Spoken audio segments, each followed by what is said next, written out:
Boys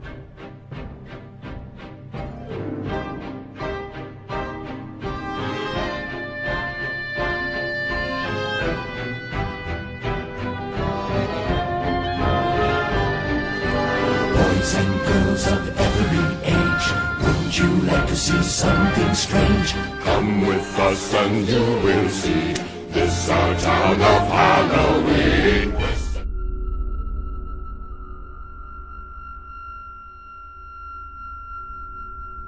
तो दोस्तों, स्वागत है आपका हमारी इस साल की हैलोवीन हॉन्टिंग में। और आज की इस वीडियो में हम हैलोवीन से जुड़ी हुई बहुत सारी बातें करने जा रहे हैं। कुछ सच्ची और कुछ झूठी कहानियों को हम समझेंगे, कुछ अर्बन लेजेंड्स के बारे में हम जानेंगे, मूवीज़ को भी एक्सप्लेन किया जाएगा और एक बहुत ही अच्छा सरप्राइज वीडियो के एंड में आपको मिलेगा। तो वीडियो को पूरा लास्ट तक देखना और चैनल को सब्सक्राइब करके चैनल को सपोर्ट भी जरूर कर देना। और अब हम इसी के साथ चलते हैं सीधा अपनी हैलोवीन हॉन्टिंग की तरफ। तो सबसे पहले हम लोग हैलोवीन के ओरिजिन के बारे में कुछ बातें करते हैं। असल में जो हैलोवीन फेस्टिवल है, इसका ओरिजिन एंशिएंट सेल्टिक फेस्टिवल से स्टार्ट हुआ था। उस पुराने टाइम पे एक त्योहार हुआ करता था जिसका नाम था सैमहेन, और उसे 1 नवंबर को मनाया जाता था। और लोगों का ये मानना था कि उस दिन मरे हुए लोगों की आत्माएं हमारी दुनिया में वापस लौट आती हैं, और यहीं से हैलोवीन के विचेस, घोस्ट और गॉब्लिन्स वाली कहानियां शुरू हुई थी। अब समय थोड़ा आगे चलने पे 7th सेंचुरी में पॉप बोनीफेस 4th नाम के एक राजा ने ऑल सेंट डे का निर्माण किया, और ये फेस्टिवल सुमहेन फेस्टिवल का एक नया रूप था। और फिर 1 नवंबर से पहले वाला दिन हैलोवीन बन गया, जिस दिन लोग अपने घरों के आगे लालटेन जलाकर भटकती हुई आत्माओं को रास्ता दिखाते हैं। अब जैसे जैसे टाइम आगे बढ़ता गया, मॉडर्न डे के हैलोवीन ट्रेडिशंस आते गए, और अब आज वो टाइम आ गया है जब हैलोवीन को दुनिया भर में कई जगहों पे धूमधाम से मनाया जाता है। पर हैलोवीन के इस फेस्टिवल के साथ कुछ खतरनाक फैक्ट्स भी जुड़े हुए हैं, और अब हम उनमें से कुछ हैलोवीन फैक्ट्स को देखते हैं कि आखिर वो क्या हैं। अब फैक्ट्स की बात करें तो कहा यह जाता है कि हैलोवीन की रात को दुनिया भर के जंगलों में विचेस इकट्ठा होती हैं और एक बहुत बड़ी मीटिंग करती हैं। और इतना ही नहीं, ऐसा कहा जाता है कि अगर कोई इंसान हैलोवीन की रात को अपने कपड़े उल्टे पहनकर उल्टा चलना शुरू करता है तो उस इंसान से मिलने के लिए आधी रात को एक विच जरूर आती है। हैलोवीन पे जो लोग डरावने कपड़े पहनते हैं, उसका रीज़न ये होता है कि डीमंस उन लोगों को पहचान ना पाए। और बॉनफायर को भी इसलिए ही लोग जलाते हैं ताकि हैलोवीन की रात को उनके पास कोई भी डीमन ना आ सके। तो ये तो थे हैलोवीन से जुड़े हुए कुछ डरावने फैक्ट्स। बट क्या आप लोग जानते हैं कि हैलोवीन की रात को ट्रिक और ट्रीट करते हुए बच्चों के बीच में कुछ ऐसी शैतानी आत्माएं घूमती हैं जो शैतान बच्चों के रूप में प्रेग्नेंट औरतों के घर जाती हैं और कैंडीज मांगती हैं, और फिर वो आत्माएं प्रेग्नेंट औरतों के बच्चों को मार के अपने साथ ले जाती हैं। और इन आत्माओं को हम लोग हेलियंस के नाम से जानते हैं। और अब मैं इनके बारे में एक बहुत ही ज़्यादा इंटरेस्टिंग मूवी एक्सप्लेन करने जा रहा हूं, और उस मूवी का नाम है हेलियंस। और अब हम इसी के साथ चलते हैं सीधा एक्सप्लेनेशन की तरफ। Trick or treat! You really don't give up, do you? Read my lips. There's no more candy. Answer me, you little freaks.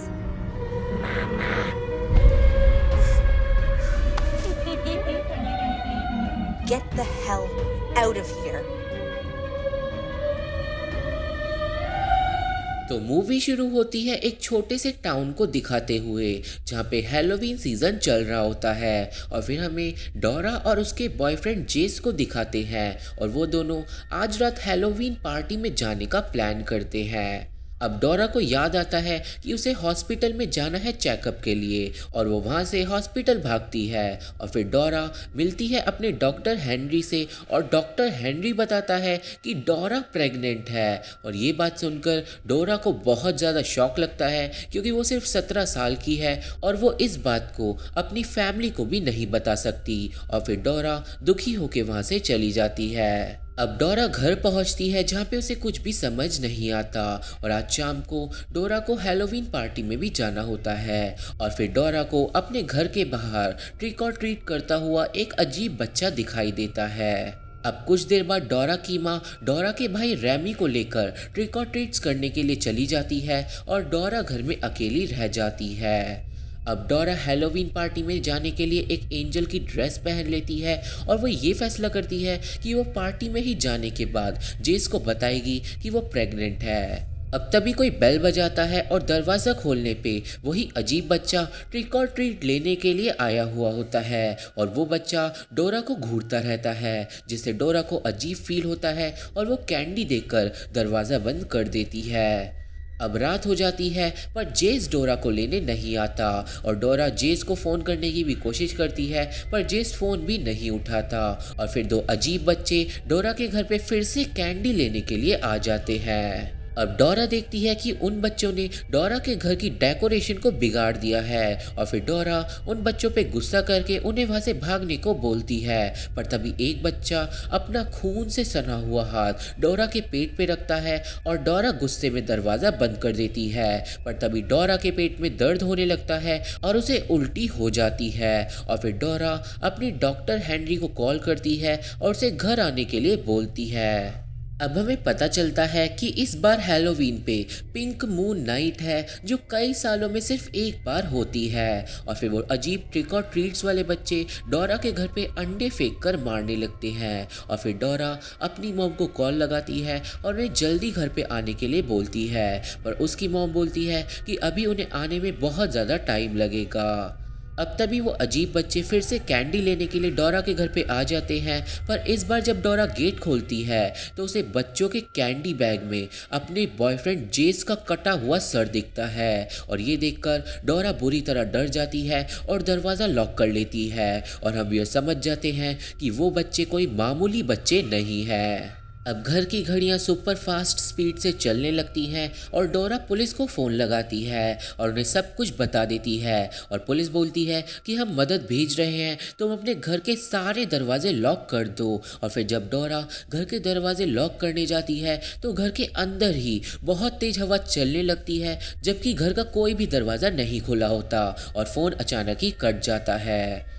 अब डोरा बुरी तरह डर जाती है और फिर वो चिल्लाती है और डोरा के चिल्लाते ही सब कुछ शांत हो जाता है और फिर डोरा अपने घर में इधर उधर घूमने लगती है और तभी डोरा को डॉक्टर हेनरी एक विंडो से दिखाई देता है और डॉक्टर को भी बच्चों ने घायल कर रखा था और तुरंत ही डोरा डॉक्टर को बचाने के लिए भागती है। अब डोरा घर के बाहर जाती है जहाँ पे हर चीज़ पिंक दिख रही होती है पिंक मून की वजह से और फिर तभी डॉक्टर हेनरी डोरा के पास आ जाता है और वो दोनों घर में भागते हैं पर घर के अंदर घुसते ही गेट पर एक बच्चा आ जाता है जिसने डोरा का फ़ोन ले लिया था और अब वो ईविल बच्चे घर का गेट तोड़कर अंदर आने वाले होते हैं और डोरा और डॉक्टर हेनरी तुरंत ही बेसमेंट में चले जाते हैं और दरवाजे को बंद कर देते हैं और फिर कई सारे ईविल बच्चे घर में आ जाते हैं। अब बेसमेंट में डोरा देखती है कि बच्चों ने हेनरी के गले को काट दिया है और फिर डोरा एक स्टेपलर से हेनरी के गले को स्टेपल कर देती है और घर के अंदर वो ईविल बच्चे हर मीठी चीज़ को खा जाते हैं।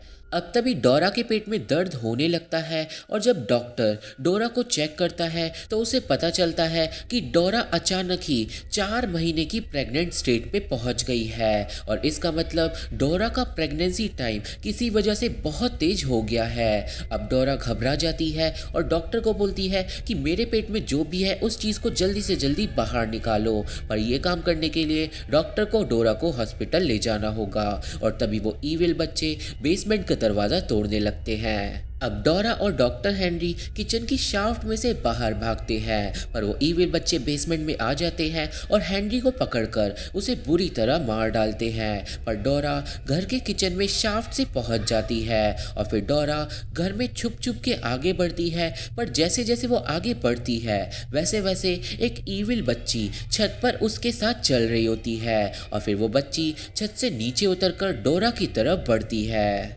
अब डोरा उस इविल बच्ची पर एक नमक का डब्बा फेंक कर मारती है, पर जैसे ही नमक उस बच्ची पे गिरता है उसकी स्किन जलने लगती है और वो मारी जाती है। और डोरा समझ जाती है कि इन इविल बच्चों की कमजोरी है नमक। अब डोरा घर से बाहर भागती है और खुद को एक वुडन स्टोर रूम में बंद कर देती है, पर तभी डोरा को एक विजन आता है और उस विजन में डोरा देखती है कि वो इविल बच्चे डोरा को उठाकर एक पंपकिन के खेत में ले जा रहे हैं और फिर वो बच्चे डोरा को खेत के बीचों बीच बिठाल देते हैं और उसका पेट फाड़कर उसका बच्चा बाहर निकाल लेते हैं। पर तभी डोरा का विजन खत्म हो जाता है।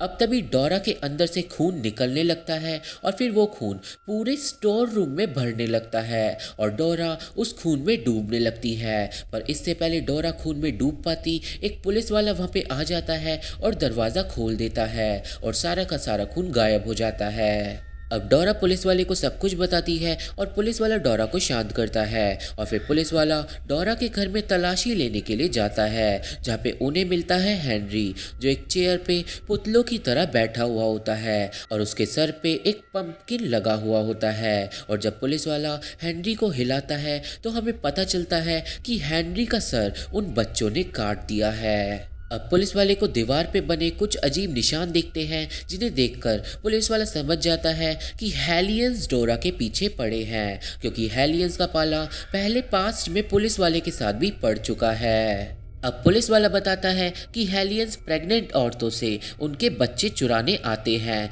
पिंक मून की रात को, और पिछली बार हेलियंस पुलिस वाले की बीवी के पास आए थे और फिर पुलिस वाले को अपनी बीवी बाथटब में मरी पड़ी मिली थी। और ये सब सुन के डोरा घबरा जाती है और तभी उन दोनों को घर के एटिक से कुछ आवाज़ें आती हैं। अब पुलिस वाला एटिक में चेक करने के लिए जाता है और डोरा पुलिस की गाड़ी में बैठने के लिए बाहर जाती है, पर तभी हेलियंस पुलिस की गाड़ी को घेर लेते हैं और दूसरी तरफ पुलिस वाले को एक हेलियन एटिक में खींच लेता है और फिर डोरा पुलिस वाले की शॉटगन लेके खुद को एक रूम में लॉक कर लेती है। और रूम में लॉक होने के बाद डोरा को एक हेलियन अपने भाई के रूप में दिखाई देता है और वो क्रीपी आवाज में डोरा से उसका बच्चा मांगने लगता है और तभी डोरा के पेट में दर्द होने लगता है और उसका पेट और ज्यादा फूल जाता है। अब डोरा शॉटगन की गोलियों में से बारूद निकालकर उनमें नमक भर देती है और तभी एक हेलियन खिड़की से अंदर आ जाता है, पर डोरा उसे मारकर बाथटब में गिरा देती है और क्योंकि बाथटब के पानी में नमक मिला हुआ होता है तो वो हेलियन जलकर मारा जाता है और डोरा खिड़की से बाहर भागती है। अब घर के बाहर डोरा एक दो हेलियन को शूट कर मार देती है, पर एंड में हेलियंस डोरा को पकड़ ही लेते हैं और फिर डोरा का विजन सच हो जाता है, क्योंकि हेलियंस डोरा को उठा के एक पंपकिन के खेत में ले जाते हैं और उसके हाथ पैरों को बांध देते हैं। अब इससे पहले हेलियंस डोरा को मार पाते, वो पुलिस वाला वहाँ पे आ जाता है और हेलियंस को शूट करके वहाँ से भगा देता है और इसका मतलब वो पुलिस वाला हेलियंस से किसी तरह बच गया था। अब पुलिस वाला डोरा के हाथ पैर खोलता है और फिर वो दोनों हेलियन से बच के जंगलों में भागते हैं, पर जंगलों के बीचों बीच में उन दोनों को एक घर की एंट्रेंस मिलती है और वो घर की एंट्रेंस असल में उस पुलिस वाले की घर की ही होती है और उसे देखकर वो पुलिस वाला काइंड ऑफ पोजेस्ड हो जाता है और वो उस एंट्रेंस के अंदर चले जाता है और डोरा उस पुलिस वाले को रोकने के लिए उसके पीछे जाती है। अब घर के अंदर डोरा को पुलिस वाला एक रूम में अपने बच्चे को खिलाता हुआ मिलता है और फिर वो पुलिस वाला अपने बच्चे को डोरा को पकड़ा देता है, पर तभी वो बच्चा एक डरावने क्रीचर में बदल जाता है और डोरा डर जाती है और तभी पुलिस वाला और वो बच्चा वहाँ से गायब हो जाते हैं और इसका मतलब पुलिस वाला जिंदा था ही नहीं और ये सब असल में बस हेलियंस डोरा के दिमाग से खेलने के लिए कर रहे हैं। और तभी डोरा जाग जाती है पंपकिन के खेतों के बीच में और इसका मतलब ये सब बस एक सपना था। अब डोरा पंपकिन के खेत से भागती है और वो एक बाण में जाके छुप जाती है, पर हेलियंस उस बाण को चारों तरफ से घेर लेते हैं और तभी डोरा के पेट में और तेज दर्द होने लगता है और अब डोरा पूरी 9 मंथ प्रेग्नेंट हो जाती है और फिर डोरा एक घास काटने वाले चाकू से अपना पेट काटने लगती है और वो अपने बच्चे को मार डालती है और तभी हेलियंस बाण के अंदर घुस जाते हैं और डोरा बेहोश हो जाती है। अब क्योंकि डोरा का बच्चा मर चुका था तो हेलियंस वापस नरक में चले जाते हैं और फिर डोरा को हॉस्पिटल में होश आता है जहाँ पे उसकी मॉम और उसका भाई उसके साथ में होते हैं। पर तभी डोरा की मॉम एक चाकू से डोरा को मारने लगती है और डोरा का भाई हंसने लगता है। पर तभी डोरा हॉस्पिटल में जाग जाती है और इसका मतलब ये सब भी बस एक सपना था।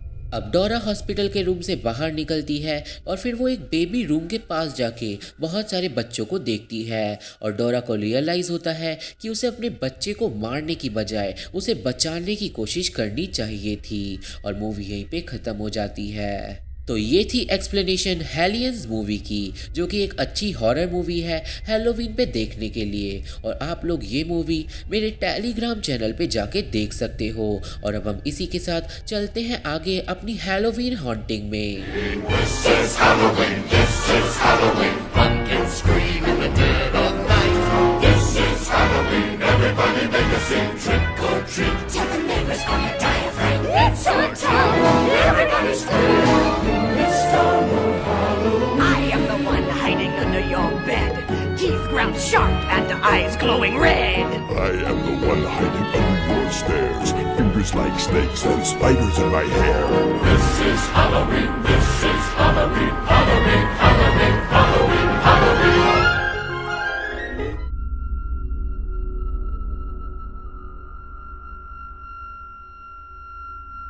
अब मूवी एक्सप्लेनेशन के बाद मैं आप लोगों को हैलोवीन से जुड़े हुए कुछ खतरनाक अर्बन लेजेंड्स के बारे में बताने जा रहा हूँ। तो जिस लेजेंड की पहले हम बात करने जा रहे हैं वो है ग्रिम रीपर का लेजेंड।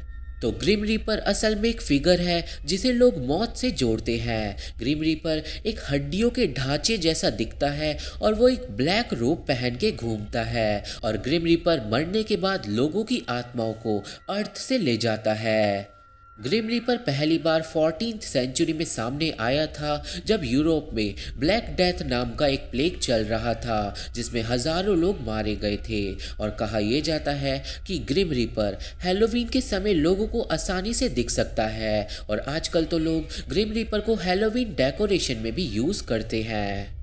ग्रिम रीपर के पास एक साइथ होता है जो इतना ज़्यादा शार्प होता है कि वो किसी भी चीज़ को आराम से काट सकता है और ग्रिम रीपर उसी साइथ का यूज़ करके आत्माओं को बॉडी से अलग करता है। ग्रिम रीपर को मारा नहीं जा सकता क्योंकि वो ऑलरेडी मर चुका है और वो अपनी इच्छा अनुसार लोगों को दिखाई देता है। और ग्रिम रीपर के पंख भी होते हैं जो उसके कपड़ों के अंदर छुपे हुए रहते हैं, पर ग्रिम रीपर को चालाकी के साथ बेवकूफ़ बनाया जा सकता है। और ग्रिम रीपर इतना ज़्यादा डरावना दिखता है कि उसे देखने के बाद कोई भी चल नहीं सकता। ग्रिम रीपर के ऊपर कुछ बढ़िया मूवीज़ भी बनाई जा चुकी हैं जिन्हें आप हैलोवीन पे देख सकते हो और उन मूवीज़ के नाम है मीट जॉय ब्लैक जो 1998 में रिलीज़ हुई थी और अमेरिकन हॉरर स्टोरी जो 2012 में रिलीज़ हुई थी। और अब हम इसी के साथ अपने अगले अर्बन लेजेंड की तरफ चलते हैं जो है ममीज़ का। ममीज़ का ओरिजिन इजिप्ट से जुड़ा हुआ है और ये टॉपिक लोगों को हैलोवीन पे बहुत ज़्यादा पसंद आता है। और पर्सनली ममीज़ के ऊपर जो मूवीज़ होती हैं उन्हें मैं हैलोवीन पे ही देखना पसंद करता हूँ। कहा यह जाता है कि कुछ ममीज़ इजिप्ट में ऐसी हैं जिन पर कुछ खतरनाक श्राप लगा हुआ है और जो भी उस ममी के श्राप का शिकार बनता है वो मारा जाता है और ममी भी जिंदा हो जाती है।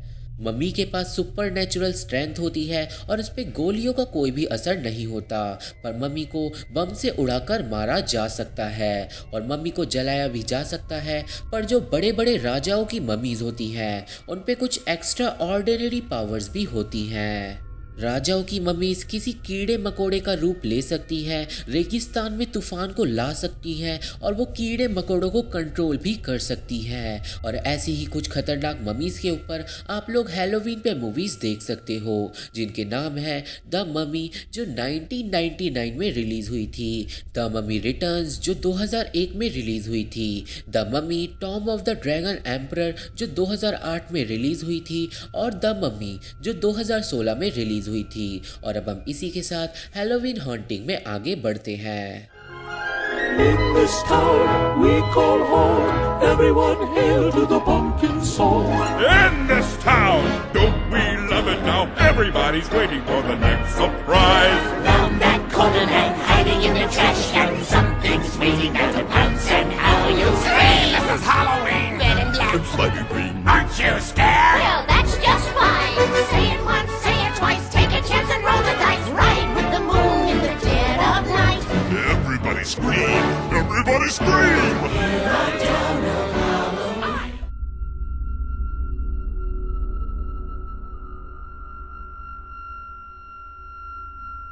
तो अब अर्बन लेजेंड्स के बाद मैं आप लोगों को 2 हैलोवीन स्टोरी सुनाने जा रहा हूँ, जिसमें से एक सच्ची होगी और एक झूठी, और फिर आप लोग गेस करके कमेंट्स में बताना कि कौन सी स्टोरी सच्ची है और कौन सी स्टोरी झूठी है। और जो सही आंसर देगा उसके सोशल मीडिया लिंक्स को मैं अपने कम्युनिटी पोस्ट में शाउट आउट करूँगा, पर सिर्फ 3 फर्स्ट विनर्स को ही ये प्राइज़ मिलेगा। और अगर मेरा चैनल और मेरी एम्बिरोनॉट आर्मी इसी तरह ग्रो करती रही तो अगले साल मैं रियल प्राइज गिव अवे जरूर करूंगा। तो मेक श्योर आप लोग चैनल को सब्सक्राइब करके एम्बिरोनॉट आर्मी को ज्वाइन जरूर करें, क्योंकि फ्यूचर में आप लोगों को मेरी तरफ से काफ़ी डिफरेंट टाइप ऑफ कंटेंट्स मिलने वाले हैं। तो अब हम इसी के साथ चलते हैं अपनी कहानियों की तरफ। तो पहली कहानी शुरू होती है पैट्रिशिया नाम की औरत को दिखाते हुए, जो 66 साल की होती है और वो एक कॉलेज की प्रोफेसर होती है, और वो अपने घर पे हैलोवीन की रात को डिनर बना रही होती है। और तभी घर का दरवाज़ा कोई नॉक करता है और गेट खोलने पे बाहर होता है डेरिक, जो पैट्रिशिया का बेटा होता है। और फिर डेरिक घर के अंदर आ जाता है। अब डेरिक अपनी माँ के साथ कुछ अजीब बिहेव करने लगता है और उसकी माँ को अपना बेटा आज बहुत ज़्यादा अजीब और डिफरेंट लग रहा होता है। और फिर अचानक ही डेरिक एक चाकू उठाता है और अपनी माँ का गला बुरी तरह काट डालता है। और फिर डेरिक अपनी माँ का गला उसकी बॉडी से ही अलग कर देता है। अब डेरिक अपनी माँ को खींचता हुआ अपने घर के बाहर ले जाता है और फिर अपनी माँ की बिना सर की बॉडी को बगीचे में लिटा देता है और उसके सर को बॉडी के थोड़ी ही दूरी पे रख देता है। और आसपास के लोगों को लगता है कि वो सब एक हैलोवीन डेकोरेशन का पार्ट है और कोई भी उस पर ध्यान नहीं देता। अब आधे घंटे बाद आसपास के लोग नोटिस करते हैं कि बगीचे में एक असली डेड बॉडी पड़ी हुई है। और फिर लोग पुलिस वालों को खबर करते हैं। और फिर जब पुलिस वाले क्राइम सीन पे पहुंचते हैं तो कुछ ही देर में उन्हें पता चलता है कि पैट्रिशिया के बेटे ने एक ट्रेन के आगे कूदकर सुसाइड कर लिया है। और फिर सबको पता चलता है कि ये केस एक मर्डर सुसाइड केस है और असल में जो डेरिक था वो मेंटली स्टेबल नहीं था और उसने अपनी लाइफ में बहुत ज़्यादा बुरे काम करे थे, मतलब वो एक बहुत बड़ा क्रिमिनल था।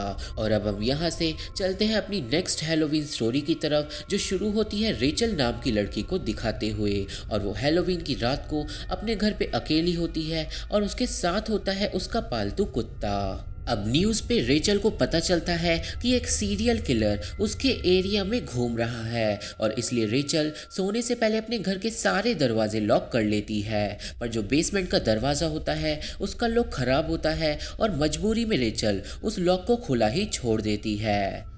अब रेचल सोने चली जाती है और उसका कुत्ता उसके बेड के पास सो जाता है। और फिर आधी रात को रेचल को अपने बाथरूम में से पानी गिरने की आवाज़ आने लगती है, पर तभी रेचल का कुत्ता ज़मीन पे से उसका हाथ चाटने लगता है और रेचल फिर से सो जाती है। पर वो पानी गिरने की आवाज़ लगातार आती रहती है, जिसकी वजह से रेचल की आँख बार बार खुलती रहती है। पर जब भी रेचल जागती है उसका कुत्ता उसका हाथ चाटता है और रेचल कंफर्ट होने की वजह से सो जाती है। अब जब पानी की आवाज़ आना बंद नहीं होती तो रेचल उठती है और चेक करने के लिए जाती है। और जब वो अपने बाथरूम में पहुंचती है तो वो चौंक जाती है, क्योंकि उसके कुत्ते को किसी ने मार के शावर पे टांग रखा होता है और उसी की बॉडी से खून निकल रहा होता है और उस खून की ही आवाज़ रेचल को आ रही थी। और फिर बाथरूम की दीवार पे खून से लिखा हुआ होता है कि इंसान भी हाथों को चाट सकते हैं। और रेचल समझ जाती है कि अभी तक उसका हाथ वो सीरियल किलर चाट रहा था और वो तुरंत ही घर से भागती है और पुलिस स्टेशन पहुंचती है और रेचल बच जाती है और दूसरी कहानी यहीं पे ख़त्म हो जाती है। तो ये थी 2 स्टोरीज, जिसमें से एक सच्ची है और एक बनावटी। और अब आप लोग अपने आंसर्स कमेंट में बता सकते हो और साथ ही साथ आप लोग अपने सोशल मीडिया लिंक्स को भी अपने आंसर्स के साथ कमेंट में डाल दीजिएगा, ताकि मैं उन्हें शाउट आउट कम्युनिटी पोस्ट में रिजल्ट के बाद कर सकूं। और अब हम इसी के साथ अपनी हैलोवीन हॉन्टिंग में आगे बढ़ते हैं। I am the clown with the tearaway face. Here in a flash, follow the trace. I am the who and the call who's there. I shadow on the moon at night, filling your dreams to the brim with fright. This is Halloween, this is Halloween, Halloween, Halloween, Halloween, Halloween. Halloween, Halloween. Tinder rumblings everywhere. Life's no fun without a good scare. That's our job. But we're not mean in our town of Halloween. In this town, don't we love it now? Everyone's waiting for the next surprise. Turn a tin jack might catch you in the back and Scream like a banshee, make you jump out of your skin. this is Halloween, everybody scream. Won't you please make way for a very special guy? Lawman Jack is king of the pumpkin patch. Everyone hail to the pumpkin king. Now this is Halloween, this is Halloween, Halloween, Halloween, Halloween, Halloween.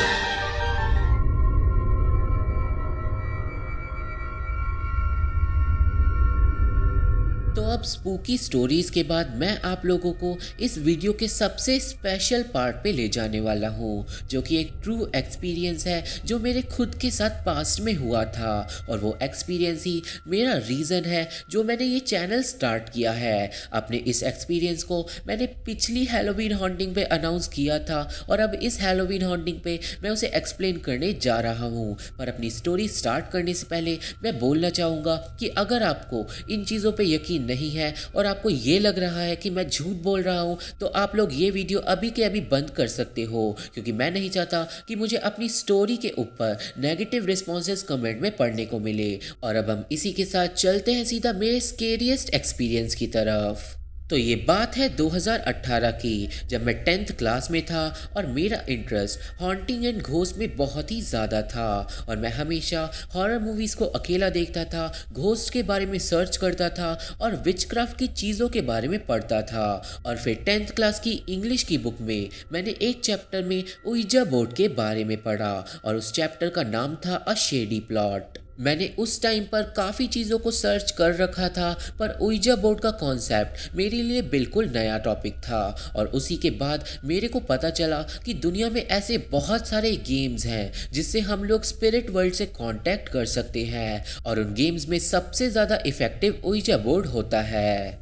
अब कहानी में आगे बढ़ने से पहले मैं warn करना चाहूँगा कि हमारा चैनल किसी भी ऐसी चीज़ को बढ़ावा नहीं देता है जिसे करने से आपको कोई नुकसान पहुँचे, और मैं बस अपने इस एक्सपीरियंस को आपके साथ शेयर करके आपका मनोरंजन करना चाहता हूँ। और अगर आप लोग इस वीडियो में दिखाई गई किसी भी चीज़ को ट्राई करते हो तो वो आप अपने खुद के रिस्क पे ट्राई करोगे, और चैनल या फिर वीडियो का उस चीज़ के परिणाम में कोई भी दोष नहीं होगा। तो कहानी में आगे चलते हैं। और जब मेरे को पता चला उन हॉरर गेम्स के बारे में, तो मैं YouTube पे वीडियोस देखा करता था कि उन गेम्स को कैसे खेलना है, और फिर मेरे को चार्ली गेम के बारे में पता चला YouTube की ये वाली पर्टिकुलर वीडियो देखने के बाद। और यहाँ से मेरा इस पर्टिकुलर कैरेक्टर के लिए ऑब्सेशन स्टार्ट हो गया, जिसका नाम है मिरांडा सिंग्स। पर अब वो ऑब्सेशन उतर चुका है, पर वो ऑब्सेशन बहुत ही ज़्यादा तगड़ा था। अब चार्ली और उइजा बोर्ड के बारे में पता चलने के बाद मैंने उन दोनों ही गेम्स के रूल्स भी इंटरनेट पे देख लिए, और साथ ही साथ मैं अच्छे से जानता था कि इन गेम्स को खेलने के बाद कुछ बुरा भी हो सकता है। पर उस टाइम मेरी हॉन्टिंग एंड घोस्ट की हॉबी मेरे दिमाग पे चढ़ी हुई थी। अब ये सारी बातें मैंने अपने बेस्ट फ्रेंड को भी बताई, जिसकी उम्र भी मेरे ही जितनी थी, और उसकी आइडेंटिटी को प्रोटेक्ट करने के लिए मैं उसका नाम बदल कर बात करूँगा। तो लेट्स से उसका नाम था रोहन। अब मैंने रोहन को सब कुछ बताया, और फिर हम दोनों ने प्लान बनाया घोस्ट से कांटेक्ट करने का। और फिर एक रात हम दोनों ट्यूशन के बाद मेरे घर पे आए, और हमने सबसे पहले चार्ली गेम को खेलने का फैसला किया, जो कि एक ऐसा गेम है जिससे हम चार्ली की स्पिरिट से कांटेक्ट कर सकते हैं, जो कि एक डिमोनिक बच्चे की स्पिरिट है। हम दोनों ने मेरी मम्मी को बोला कि आज रात हम भूतों को बुलाने वाले हैं, पर मम्मी ने इस बात पे बिल्कुल भी ध्यान नहीं दिया। और फिर मैं और रोहन एक कमरे में लाइट बंद करके मोमबत्ती जला के बैठ गए, और एक पेपर पे येस और नो लिख लिया। और फिर 2 पेंसिल्स को एक के ऊपर एक रखकर हमने चार्ली की स्पिरिट से कांटेक्ट करने की कोशिश की। पर जब हमने चार्ली की आत्मा से क्वेश्चन पूछे तो बहुत देर बाद भी कुछ भी नहीं हुआ, और हमें कोई भी रिस्पॉन्स नहीं मिला, और मैं उस दिन काफ़ी ज़्यादा पॉइंट हुआ था। अब हम दोनों ने सब कुछ वापस समेट कर रख दिया और फिर हमने नेक्स्ट डे उइजा बोर्ड खेलने का प्लान बनाया और फिर उसी रात को एक उइजा बोर्ड कॉपी पे हमने बना लिया जिसे आप लोग अभी अपनी स्क्रीन पे देख सकते हो।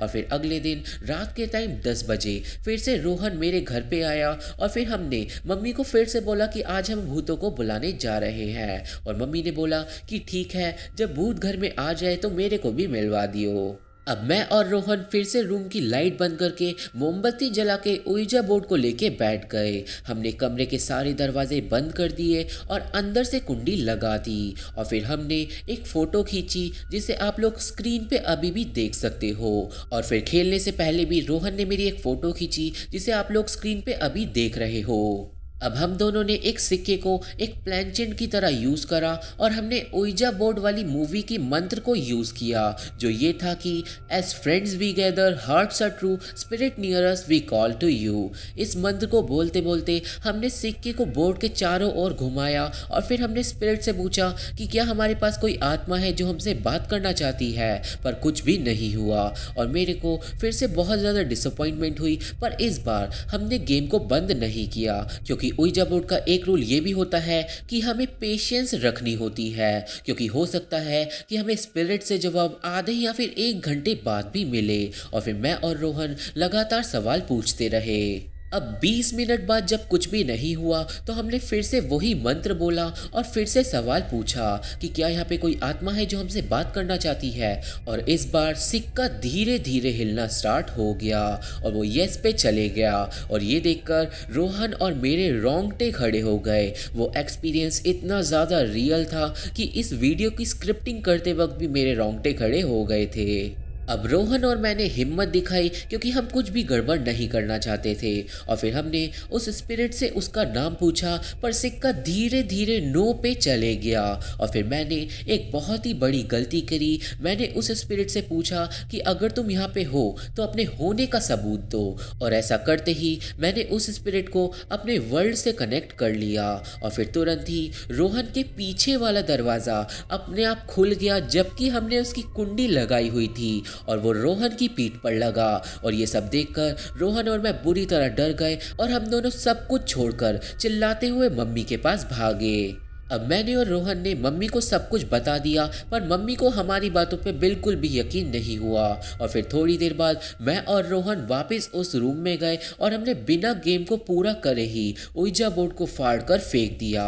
और क्योंकि हमने गेम को प्रॉपर तरीके से ख़त्म नहीं किया था तो जो स्पिरिट हमारे वर्ल्ड में आई थी वो हमारी ही दुनिया में फंस के रह गई। अब अगले कुछ दिनों तक घर में सब कुछ नॉर्मल रहा और जैसा कि आप लोगों ने सुना होगा हॉन्टिंग में सबसे पहले शुरुआत छोटी चीज़ों से होती है और हमारे घर में चीज़ों के साथ कुछ अजीब चीज़ें होने लगी जैसे कि घड़ी बंद होना और फिर अपने आप ही चालू हो जाना, चीज़ों का गायब होना और अपने आप ही मिल जाना, घर की गंदी चीज़ें कभी कभी अपने आप साफ हो जाती थी और मेरी मम्मी इन छोटी छोटी चीज़ों को नोटिस करती रहती थी पर इन पे कोई भी ध्यान नहीं देता था। अब एक रात मेरी बहन उसी कमरे में पढ़ाई कर रही थी जिस कमरे में हमने उइजा बोर्ड खेला था और जब मेरी मम्मी उस कमरे में गई तो उन्होंने देखा कि उस रूम में जो गुड़िया दीवार पे टंगी हुई थी वो मेरी बहन की तरफ देख रही थी और मेरी मम्मी ने उस गुड़िया को सीधा कर दिया। पर अगले दिन फिर से वो गुड़िया मेरी बहन की तरफ देखने लगी और मेरी मम्मी ने ये चीज़ भी नोटिस कर ली। और जब मेरी मम्मी ये बातें मेरे को बताती थी तो मेरे को यही लगता था कि कोई स्पिरिट हमारे घर में आ गई है और मैं अपनी मम्मी को यही बात बोलता था पर मेरी मम्मी उस टाइम पे भी मेरी बातों पे यकीन नहीं कर रही थी। अब घर पे कुछ दिनों तक ऐसी ही छोटी छोटी चीज़ें होती रहीं और फिर मैंने भी उसी कमरे में रात को पढ़ना शुरू कर दिया क्योंकि मेरे बोर्ड्स के पेपर जल्दी ही आने वाले थे और मेरे दोस्त भी नाइट स्टडीज़ करने के लिए मेरे घर पे आते थे। और एक रात हम दोस्तों ने उस दीवार पे टंगी हुई गुड़िया को उतारकर मारना शुरू कर दिया और हम लोग उस गुड़िया के साथ मजाक करने लगे क्योंकि वही गुड़िया घर में इधर उधर देखती रहती थी। और फिर मैंने मजाक मजाक में उस गुड़िया की छाती पे उइजा लिख दिया पर यह काम मैंने जब करा था जब मेरे दोस्त वहां से जा चुके थे और इस बारे में मेरे अलावा कोई भी नहीं जानता था। और फिर उस रात को जो हुआ उसने पूरे घर को यकीन दिला दिया कि स्पिरिट और घोस्ट सच में होते हैं। अब उस रात मैं अपनी मम्मी के साथ सोया था और मेरा भाई उस रूम में सोया था जहाँ पे वो गुड़िया टंगी हुई थी। और फिर अगली सुबह मैं 6 बजे उठा और मैं नॉर्मली अपने दोस्तों के साथ पार्क चले गया।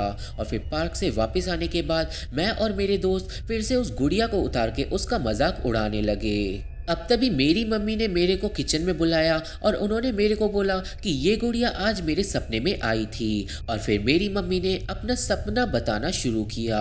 मम्मी ने बताया कि रात को जब हम लोग सो रहे थे तो एक लड़की जिसकी हाइट बिल्कुल मेरी जितनी थी वो मेरे और मम्मी के बीच में आके लेट गई। और जब मम्मी ने सपने में उस लड़की से पूछा कि तू कौन है, तो वो लड़की बोली कि मैं उइजा हूँ। और फिर मम्मी बोली कि उइजा कौन, भूत? और फिर वो लड़की बोली हाँ मैं उइजा हूँ और मैं उस गुड़िया में रहती हूँ और तेरे बेटे ने मेरे को यहाँ पे बुलाया है। और फिर मेरी मम्मी उस लड़की से बोली कि अगर तू उस गुड़िया में रहती है तो तू उसी के अंदर रहना, यहाँ पे सोने के लिए क्यों आई है? और फिर वो लड़की बोली कि मेरा मालिक आज यहाँ पे सो रहा है तो मैं भी यहीं पे सोऊंगी। और इतना ही नहीं, उस लड़की ने मेरी मम्मी को सपने में ये भी बताया कि मैंने उसकी छाती पे उइजा लिखा हुआ है। और जब ये सारी बातें मम्मी ने मेरे को बताई तो मैं बुरी तरह घबरा गया, क्योंकि उस गुड़िया के ऊपर उइजा लिखा हुआ था ये बात सिर्फ मेरे को ही पता थी। और सरप्राइजिंगली वो गुड़िया उस टाइम मेरे हाथ में ही थी जब मेरे को ये सब पता चल रहा था। अब तभी मेरी बहन सोकर उठी और उसने मेरे हाथ में गुड़िया को देखकर डरते हुए बोला, मम्मी ये गुड़िया मेरे सपने में आई थी। और ये बात सुनकर मैंने चीखते हुए गुड़िया को दूर फेंक दिया। और फिर दीदी ने अपना सपना बताना शुरू किया। दीदी ने बताया कि उसे सपने में एक लड़की दिखी जो हमारे शीशे के आगे खड़ी थी और वो लड़की दीदी को डरावनी नजरों से देख रही थी। और फिर वो लड़की दीदी को बोली कि मेरा नाम उइजा है और तेरे भाई ने मेरे को ये नाम दिया है और उसने मेरी छाती पे उइजा लिखा है। और फिर सपने में ही दीदी ने उस गुड़िया की छाती को देखा जिसपे उसे उइजा लिखा हुआ मिला। और जब सपना बताने के बाद रियल वर्ल्ड में दीदी ने गुड़िया की छाती को देखा तो जिस हैंडराइटिंग में दीदी ने अपने सपने में उइजा लिखा हुआ देखा था उसी हैंडराइटिंग में मैंने उइजा लिखा हुआ था, जो कि एक शॉकिंग बात है। और ये सारी बातें रोहन भी सुन रहा था। अब नेक्स्ट मेरा भाई सोकर उठा जो उस रात गुड़िया वाले रूम में ही सोया था। और जो गुड़िया थी वो असल में बेड के ऊपर ही टंगी हुई थी। और मेरे भाई ने बताया कि कल रात को उसके ऊपर से कोई चलते हुए निकला था। और ये साफ हो जाता है कि कल रात को उस गुड़िया के अंदर से कोई चीज़ बाहर निकली थी जो चलते हुए मेरी बहन और मेरी मम्मी से कांटेक्ट करने आई थी। और अब मेरी पूरी फैमिली को यकीन हो गया था कि सच में घर में कोई और भी है। अब उस रात मेरे को भी एक सपना आता है जिसमें मेरे को कुछ भी दिखाई नहीं देता, बस एक आवाज़ सुनाई देती है जो बोलती है कि मैं किसी को भी परेशान नहीं करूँगी, बस मेरे को शांति से घर में रहने दो। और जब अगले दिन ये बात मैंने मम्मी को बताई तो मम्मी ने बोला कि जिस तरीके से तूने उसे बुलाया है उसी तरीके से तू अब उसे वापस भेज दे। और उस स्पिरिट को वापस भेजने का एक ही रास्ता था और वो ये था कि मुझे और रोहन को फिर से ओइजा बोर्ड खेलना होगा और स्पिरिट से बात करके उसे वापस भेजना होगा। पर ये करने की उस टाइम मेरे पर हिम्मत नहीं थी तो मैंने ये काम नहीं किया और फिर कुछ दिनों तक ज़्यादा कुछ नहीं हुआ। अब कुछ दिनों बाद मेरे भाई को एक सपना आया जिसमें उसे बहुत सारे डिमोनिक हाथ हमारे घर की टेबल के नीचे से निकलते हुए दिखे। और फिर उस स्पिरिट ने बोला कि मुझे यहाँ पे नहीं रहना और मुझे जहाँ से बुलाया है मुझे वहीं पे वापस भेज दो। और फिर ये बात जब मुझे पता चली तो मेरी मम्मी ने मेरे को फिर से बोला कि उसे जैसे बुलाया है वैसे ही उसे वापस भेज दे। पर मैंने ऐसा नहीं किया। मैंने अपने बच्चों वाला दिमाग चलाया और भूत भगाने के लिए एक भगवान का निशान गुड़िया की छाती पे उइजा के ऊपर ही बना दिया। और ये काम मैंने जब किया था जब मैं उसी कमरे में बैठ के पढ़ रहा था। अब पढ़ते पढ़ते मेरे पैरों में ठंड लगने लगी और मुझे अपना शरीर भारी लगने लगा। और फिर मैं दूध लेने के लिए चले गया और जब मैं दूध लेके घर पे वापस आया तो पढ़ाई करते वक्त मेरा शरीर बहुत ही ज़्यादा भारी हो गया और मैं पढ़ते ही पढ़ते अपने बेड पे हॉरिजॉन्टली लेट गया, मतलब मैं सीधा नहीं लेटा था। अब कुछ ही देर में शाम हो गई और मेरे को फीवर हो गया और मैं अपनी बॉडी को फील तो कर रहा था पर मेरे को अपनी बॉडी को हिलाने का मन नहीं था। और फिर अंधेरा होते ही किसी ने मेरे पैरों को पकड़ा और मेरे को हॉरिजॉन्टल पोजीशन से वर्टिकल पोजीशन में कर दिया, मतलब मेरे पैर खींचकर उसने मेरे को सीधा लिटा दिया। और फिर वो गुड़िया मेरे सर के बिल्कुल ऊपर टंगी हुई थी। अब मैं बुरी तरह डर गया और जब मैंने हिलने की कोशिश की तो मैं अपने शरीर को नहीं हिला पा रहा था और फिर मेरे मोटे मोटे आंसू गिरने लगे और मैंने आंखें बंद कर ली ताकि मुझे कुछ भी दिखाई ना दे और मैं उस स्टेट में आधे घंटे तक लेटा रहा क्योंकि मैं कुछ बोल भी नहीं पा रहा था। अब कुछ देर बाद मम्मी कमरे में आई और उन्होंने मेरे को रोता हुआ देखा। उन्होंने कमरे की लाइट जलाई और मेरे को दूसरे रूम में ले जाकर लिटा दिया। मेरे घर में सब लोग मेरे से पूछ रहे थे कि आखिर क्या हुआ है, पर मेरी आवाज़ नहीं निकल रही थी और मैं अपना शरीर भी नहीं हिला पा रहा था। और फिर मेरे को घर से उठाकर सब लोग हॉस्पिटल ले जाने लगे। पर अजीब बात तो ये हुई कि हॉस्पिटल पहुँचते पहुँचते मैं बिल्कुल ठीक हो गया और मेरा फीवर भी अपने आप उतरने लगा और सब मेरे को वापस घर पे ले आए। पर घर में घुसते ही फिर से मेरे को भारी भारी लगने लगा और मैं जाकर दूसरे रूम में लेट गया।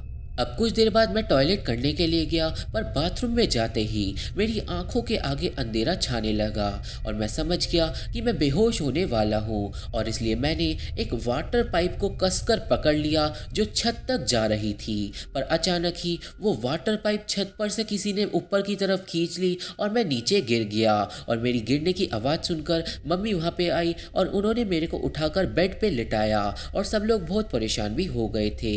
अब 1 घंटे बाद मेरे को सब कुछ नॉर्मल फील होने लगा और मेरे को नींद आ गई और फिर सपने में एक बार फिर से मुझे कुछ भी दिखाई नहीं दिया। बस मुझे एक लड़की की आवाज़ सुनाई थी जिसने मेरे को बोला कि मैंने तेरे को कहा था ना कि मेरे को चैन से इस घर में रहने दे, पर तूने ऐसा नहीं किया और अब देख मैं तेरे साथ क्या करती हूँ। और इस सपने के बाद ये साफ हो गया था कि जो भी उस दिन मेरे साथ हुआ था वो सब उस स्पिरिट ने ही करा था, क्योंकि मैंने उसके ऊपर एक भगवान का निशान बना दिया था और वो दिन काफ़ी ज़्यादा खौफनाक था। अब अगले दिन मैंने ये सब कुछ अपनी मम्मी को बताया और मम्मी को बहुत ज़्यादा गुस्सा आया क्योंकि उनके होते हुए कोई भी उनके बच्चों को नहीं छेड़ सकता। और फिर मम्मी गई, उस गुड़िया को दीवार से उतारा और मम्मी ने उसकी चुटिया पकड़ पकड़ कर उसे खूब मारा और फिर उसे पानी में भिगाकर घर की छत पर फेंक दिया और वो गुड़िया काफ़ी दिनों तक छत पर ही पड़ी रही और फिर मैंने रात के टाइम छत पर जाना छोड़ दिया। अब गुड़िया के छत पे जाने के बाद घर के अंदर हॉन्टिंग्स होना बंद हो गई और फिर किसी को भी कोई भी सपना नहीं आया। और फिर कुछ दिनों बाद मम्मी छत पे गई और उन्होंने उस गुड़िया को एक खाली प्लॉट में फेंक दिया जो हमारे घर के बगल में ही था और लोग अक्सर वहाँ पे अपने घर का कूड़ा फेंका करते थे। और फिर हमारे घर पे सब कुछ ठीक हो गया, मतलब वो जो भी भला थी वो उसी गुड़िया के साथ चली गई क्योंकि उसने खुद को उस गुड़िया के साथ जोड़ लिया था। हमारे घर में ये सारी हॉन्टिंग्स शुरू हुई थी जनवरी 2018 की शुरुआत में और एंड हुआ था मार्च 2018 के एंड में, जब मेरे बोर्ड के पेपर भी चल रहे थे। और इस सब के बाद से मेरी मम्मी ने मेरे पे 2 साल तक खास नज़र रखी थी ताकि मैं फिर से कुछ उल्टा सीधा ना कर दूं, पर मेरा इंटरेस्ट हॉन्टिंग और घोस्ट में अभी भी ख़त्म नहीं हुआ था और इसलिए मैंने 12th क्लास ख़त्म करते ही ये चैनल स्टार्ट कर दिया ताकि मैं अपने चैनल में अपने इंटरेस्ट को काम में बदल सकूं और मेरे को आप लोगों को एंटरटेन करने में अब काफ़ी ज़्यादा अच्छा लगता है। अब मुझे आशा है कि आप सभी को समझ आ गया होगा कि इस चैनल का ओरिजिन कितना ज़्यादा अलग है और ये चैनल आपको फ्यूचर में और भी अलग अलग चीज़ें देने वाला है। मैं एक्सप्लेनेशन वीडियोस के साथ ही साथ हॉरर व्लॉग्स भी बनाऊंगा जिसमें हम लोग हॉरर प्लेसेस को साथ में एक्सप्लोर करेंगे। और इतना ही नहीं, जैसे जैसे एम्बेरोनॉट आर्मी बढ़ेगी मैं वर्ल्ड में अलग अलग जगह जाके सारे हॉन्टेड प्लेस को कवर करूँगा और उन्हें आप लोगों को दिखाऊँगा, जैसे पेरिस के कैटाकॉम्ब्स, एमिटिविल हाउस, रियल कंजरिंग हाउस, सैरा का एक्स मर्डर हाउस और भी बहुत सारे फेमस हॉन्टेड प्लेसेस। और वहाँ पे हम लोग स्पिरिट से भी कांटेक्ट करने की कोशिश करेंगे। और इतना ही नहीं, मैं फ्यूचर में हॉरर शॉर्ट फिल्म को भी डायरेक्ट करूँगा, म्यूजिक इंडस्ट्री में भी मैं अपना करियर ले जाऊँगा और एक सीक्रेट प्रोजेक्ट पे मैं अभी भी काम कर रहा हूँ जो नेक्स्ट ईयर आपको पता चलेगा। पर इतनी सारी चीज़ें करने के लिए मेरे को एक बहुत बड़ी मिलियंस ऑफ लोगों की एम्बेरोनॉट आर्मी चाहिए और मुझे आशा है कि ये सारी चीज़ें पता चलने के बाद आप लोग उस लाल सब्सक्राइब बटन को दबाने में बिल्कुल भी नहीं हिचकोगे। अब आप लोग अगर मेरी इस वीडियो को यहाँ तक देख चुके हो तो मैं आपको बहुत सारा थैंक यू बोलना चाहूँगा और मुझे आशा है कि आप लोगों ने इस साल की हैलोवीन हॉन्टिंग को एंजॉय करा होगा और आप सभी को ये वीडियो पसंद आई होगी। मुझे आशा है कि अगले साल तक और भी लोग एम्बेरोनॉट आर्मी को ज्वाइन कर चुके होंगे और वो next year Halloween haunting enjoy कर रहे होंगे। तो आज की वीडियो में बस इतना ही। वीडियो पसंद आए तो चैनल को सब्सक्राइब कर देना, वीडियो को लाइक एंड शेयर करना मत भूलना। आप सभी को happy Halloween. Thank you, bye bye. In this town we call home, everyone hail to the pumpkin song. Halloween.